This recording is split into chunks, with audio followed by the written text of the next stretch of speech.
What's up, you guys? Today I want to talk a little bit about a situation I found myself in my gaming hobbies. So, lately, the main game I'm still playing right now is Donkey Kong Bonanza on the Nintendo Switch 2. Of course, this is the reason I bought the Switch 2, and it's an awesome, awesome game. And my gaming schedule that I have in my head, my plan is to beat this game and then move on to Wuchang Fallen Feathers. I really want to play this game. This game looks like right up my alley. Very curious about this game. Really want to play it.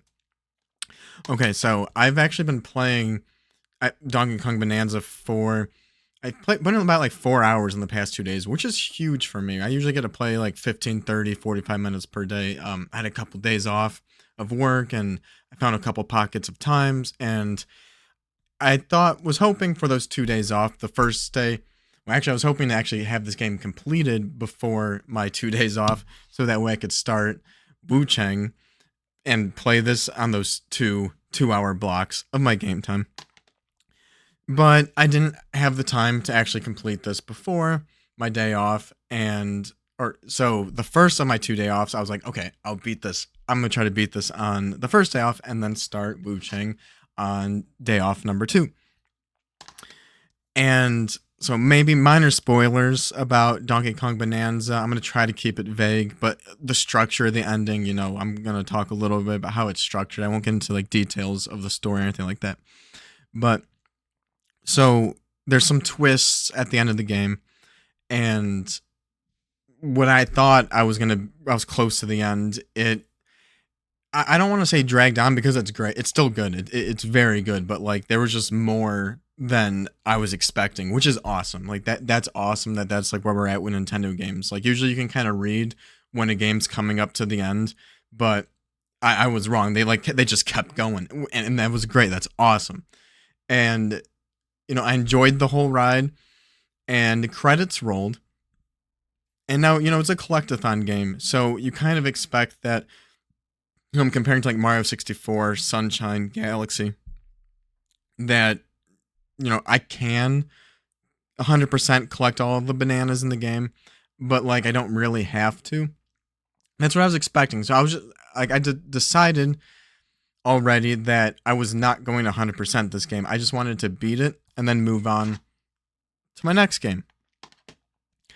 But after credits roll, a post game starts, and the way they structured it is kind of genius. It's kind of great. Like, I don't even know if I beat the game. I truly don't know if I beat the game. Credits roll, and I'm clearly in the post game. I can basically go around and collect as many bananas as I want, but there's still goals in the game that, like, there's new goals and like mission markers on the map that tell you like go here, and you're like revisiting 5 key things. I'm trying to keep it vague. And basically there's like these big challenge modes at the end. But in order to do the challenges, like the first one you needed like 300 bananas. And so that's kind of signaling to me that the first one you need 300 bananas, that they're going to progress to the point where like to do the last one, you're going to need 100% of the bananas. You're going to need basically all of them.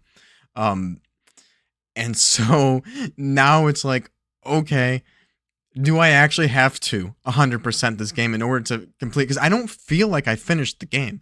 Credits rolled, but the way the post game like progresses, I'm kind of getting hooked in. Like I'm not done. I don't feel satisfied that I finished the game.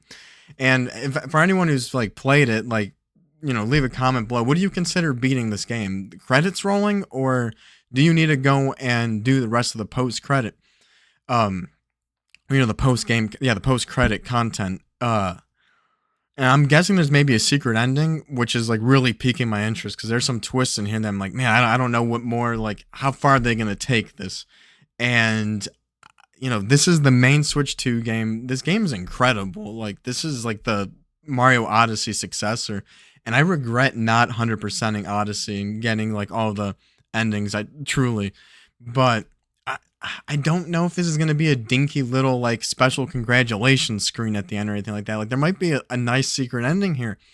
And now I'm at a crossroad because like where I'm at, I did the first of the challenges, so I have like 4 more. So it's like, do I continue playing this game when, like, in my mind, I'm behind schedule of my gaming schedule because I really want to start this. But, with 15, 30, 45-minute game sessions 3 times a week, I don't know if I can just like play something like this. That's probably going to be like 30 hours. And I really want to play like, and like just kind of continue doing this on the side. Like, I probably would never. I probably won't be going back and doing this on the side because like my little bit of game time is probably going to be used for this because that's how I've kind of been in a rhythm for the past couple of years. And so that's really hard, like, because this could be a perfect like side piece game, but I don't really have side piece time right now. And so yeah, like, what do you guys do in this situation? And I don't know, I'm trying to think and talk it out right now that like I feel like just the whole like concept of this like timeline or schedule that I have in my mind. Like, yeah, I had in my mind that I want to just beat this game, not 100% it, and then start this game next. And if I like, that way I can, get this taken care of before, say, like Metroid Prime 4 comes out in September. And it's not really a FOMO thing, I guess, because like I have so many games I want to play, but it's like, how do you slot it in? I also like JRPGs. Like, I have Dragon Quest 3 right here that I plan on playing this winter. But how do you play these long 30-hour games when like 30 hours is actually like in real time 3 months of your life? It's tough. And do you beat a game or 100%? Like, I'm trying to be more conscious about like not 100%ing every game. Like, I have had previous like trophy and achievement like addictions. Like, I can get really hooked into that and getting the most content out of the game, and I enjoy it. And there's that balance. Like, am I doing it for enjoyment, or doing it because I think I have to? And at the same time, am I going to drop this game because I want to, or am I going to drop it because I think I have to? I want to play this, and I want to 100% this. I want to play this now, but I want to 100% this now. And so, where do you draw the line? And I don't know if there's truly a right answer to that. I think that, I feel like maybe you got to be a little fluid with it. Yeah, you need a schedule what you want to play, so that way you can like buy it and pick it up at a good price. I picked this up because it was $35 on sale on Best Buy, and I want to play it come the fall. So I may as well. I'm going to seal the deal on that $35. I don't know if it'll be on sale by the time I want to play it. $35 seems like a fair price for me. I could live with that. I can stomach it if it goes lower, but that's a good price. I'm gonna pick it up. I'll add it to the backlog, and hopefully I can play it in the winter like I want to. But at the same time, I gotta be fluid because that's not for a few months, and I don't know if new games are gonna be announced and released. That's gonna like change that. Am I gonna just find out that I'm getting really deep into something deeper than I expected to, and maybe that's okay. I really don't want to be in a situation where I end up 100%ing this, and then let's say September Metroid Prime 4 does come out, and then I end up missing out on this, which, like, again, I picked this up because I thought I was going to start this like a couple weeks ago, but I don't get the time I expected to. This is taking longer, and at the end of the day, it's gaming, and it's just entertainment, and I feel like as long as I'm entertained and having fun, then that's the correct answer. I don't think I should 100% a game because of just like an achievement, or if it's work. Like, if I'm having fun to get the achievement, then that's awesome. If I'm having fun 100%ing it, like on the Switch 2, because there's no achievements, I just kind of I'm like hooked in, and I think I kind of want to get that secret ending. Then I think that's cool. I think that's a healthy thing to do. And, maybe I just shouldn't lose sleep over if I end up not actually visiting this because other things come up. I feel like I shouldn't have this be as like, I have to do this before September because the next game's going to come out. I think it's okay that, like, if this ends up getting lost in the backlog for a year or 2 or 3, I hope that's not going to be the case. Like, I'm not making this video saying I'm not going to play this game. Like, I really want to play this game. But it's just like, have you ran into a situation like this where you just kind of conflicted? Because there's so many options. How many generations of consoles there are? Like, especially if you like retro games or if you're a multi-platform gamer like me, new games are coming out all the time. You want to replay old games and just like, where's all the time going? I'm jealous of the people who only play Call of Duty or only playing Fortnite, where you're only like, all you have to think about is getting the battle pass finished before it runs out. Because then things are a lot simpler. You don't have to try to balance your time when it's limited. Because like, I only get 15 minutes of Fortnite or an hour of Fortnite. Not like, maybe it's more of a struggle when you like to play so many different games. Or maybe I'm jealous of the console warrior fanboys who are PlayStation ponies. They don't have to worry about Donkey Kong. That's less games that you have to worry about, so they can just focus on their own games, and it's just a lot less scope to like think about, a lot less options. But yeah, I mean, just I feel like that this is a first world problem that is real for gamers. Just this abundance of choice, and because gamers like retro games and multi consoles, multi platforms, every year the amount of choices just gets bigger and bigger and bigger. And no one, like, I mean, I guess if you're living the single player game life, yeah, like you go on YouTube and there's a lot of FOMO because every YouTuber's talking about the newest game that came out and reviewing it, and there's streamers are streaming the newest games. But if you break away from that and become more of a patient gamer who can wait for the deals, who can wait a couple years because, like, these three games right here, if I wanted to, if there was a doomsday and I can't spend any more money on games, or the studios just don't release good games, these three games would last me easily 6 months without even replaying them with my current lifestyle. Easily 6 months right here. Honestly, maybe more. Yeah, 6 months. Nah, this thing it could be like 6 to 8 months, I bet, with those three games.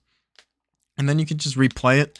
Like, so I don't know, like, yeah, people get into speed running. Like, I'm playing Donkey Kong. It's like, at some parts I'm just like, this could be a fun game to play and try to like not use upgrades or power ups or anything like that. Like, just not go for all the bananas, just try to like just beat the game, but like with those extra challenges that you just impose on yourself. That sounds like a lot of fun. But where's the time? And that's just part of being an older gamer, is the balance. And I think the right answer is just whatever's fun and just whatever's speaking to you in the moment. Because again, with it's easier to start a game when I have a situation like I just had, where I had a couple days off with a few 2-hour blocks. I had 4 hours. That would have been a perfect time to just kind of kickstart and launch this game. 4 hours to get through that tutorial, learn the new controls, the mechanics. But I missed that opportunity because this lasted a little longer, and which needs to be okay. Like that, I don't want, like, I can't be telling myself that's a problem.